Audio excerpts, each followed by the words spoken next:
pessoal, estamos de volta com mais um vídeo no nosso canal do YouTube, o Manai, Núcleo de Psicologia, Cultura e Livraria.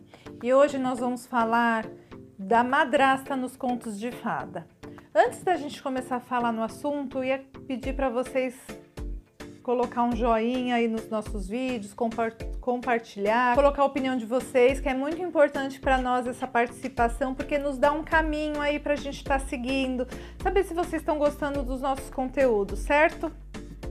Obrigada, pessoal. Agora vamos lá. A gente hoje vai trazer o Contos de Fadas. É um tema bem legal para psicoterapia, porque cada um representa um conto na vida. Entender os contos de fada na nossa vida é muito interessante. E hoje nós vamos falar sobre a madrasta e a sombra no conto de fadas, né? Nós vamos trazer um aspecto da madrasta que não é muito falado nos contos de fadas. Geralmente a madrasta ela vem como uma figura completamente diferente daquela mãe que morreu. Então a mãe é bondosa, carinhosa, querida, amável. E quando essa mãe morre e a heroína do conto fica sozinha, aparece quem? Aparece essa figura da madrasta, que é o oposto. A princesa, né, a heroína, ela herda as qualidades da mãe. Então, assim, geralmente ela é bondosa, ela é carinhosa, ela tem uma ética, ela é correta. E a madrasta é esse oposto. A madrasta é a sombra da heroína. Porque, vamos parar para pensar. Se o pai era casado com uma mãe boa, essa mãe morre, essas qualidades dessa mãe vêm para essa filha, e essa filha passa a ser igual à mãe, que papel essa madrasta vai ter nesse círculo? Ela tem que ter um papel oposto. Então a gente começa a entender que quem que alimenta esse aspecto sombrio da madrasta é a heroína. É muito cômodo cada uma ser o oposto, porque uma não entra em conflito com a personalidade da outra. E aí fica esse triângulo edipiano, né, entre madrasta, filha e pai. Porque nada mais é do que uma cisão de duas mulheres. Uma sendo a boa e outra sendo a ruim. E a gente sabe que não pode ter essa cisão. Que é importante essas duas interligarem.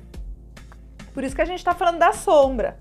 A madrasta é a sombra da heroína. E aí a jornada da heroína começa quando ela sai desse lugar, desse pedestal que o pai tinha colocado ela. A madrasta faz com que a heroína caminhe, faz com que a heroína saia da sua zona de conforto. Senão ela vai ficar nessa relação edipiana com esse pai para o resto da vida. E o príncipe? Entra onde se o pai já está?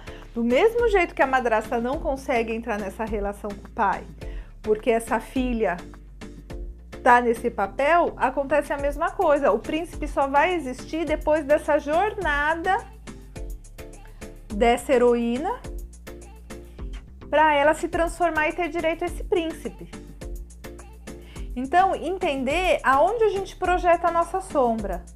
Por exemplo, a Branca de Neve, ela projeta a sombra dela na madrasta má. A projeção é o mecanismo mais nítido de ver a sombra.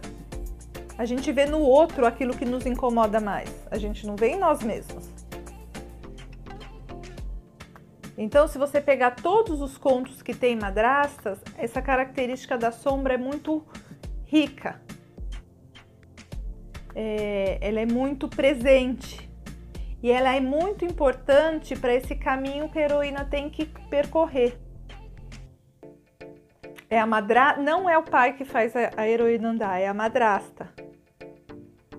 É a madrasta que faz ela sair do seu castelo, entrar na floresta, passar por dificuldades até alcançar o príncipe. No mundo de hoje existem muitas madrastas, né? Os casamentos eles se desfazem e as pessoas casam de novo. Então entender olhar para isso, entender que papel que eu projeto na minha madrasta, que papel eu projeto na minha mãe. No conto, a madrasta, ela simboliza uma mãe terrível, uma mãe que faz ela sair, que faz ela andar. Será que eu tô com conflito com a minha mãe porque eu tô projetando coisas minhas da minha mãe? Será que a minha mãe tá projetando coisas delas em mim? Será que a minha mãe tá se tornando a minha madrasta? É importante a gente questionar tudo isso. E é importante a gente saber que a gente tem que andar, né? Não tem que ficar na casa dos nossos pais para sempre. Com a mãe lá alimentando a gente. O Winnicott cita a mãe suficientemente boa. Eu adoro o Winnicott, porque ele é perfeito nessa citação. A mãe suficientemente boa, ela sabe o momento de entrar e o momento de sair. Ela não vai nem além e nem aquém. Ela sabe o equilíbrio que ela tem que manter. Ela sabe quando que ela tem que frustrar o filho e quando que ela tem que alimentá-lo. A mãe que alimenta demais não faz o filho andar. E a mãe que alimenta de menos, ela cria um vazio no filho. A mãe suficientemente boa, ela sabe o limite disso. E a madrasta, ela tem esse papel no conto. Porque a mãe era muito boa. A mãe era aquela mãe que ficava alimentando a Branca de Neve para sempre, alimentando a Cinderela para sempre. A madrasta entra para fazer a heroína andar. Contos de fada é um tema muito rico, a gente vai trazer mais contos. Se vocês tiverem interesse que a gente faça uma análise de algum conto, deixa para nós que a gente faz. Vamos lá, que contos tem bastante livro. A gente vai falar hoje de livros de sombra, porque nós citamos as sombras, para quem queira entender o que é a sombra.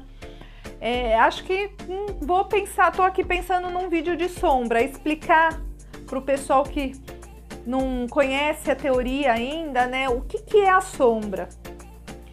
E nós falamos de contos de fadas, então eu vou estar apresentando livros que falam de sombra e de contos de fadas. E aí, quem se interessar, entra lá no nosso site www.institutomanai.com.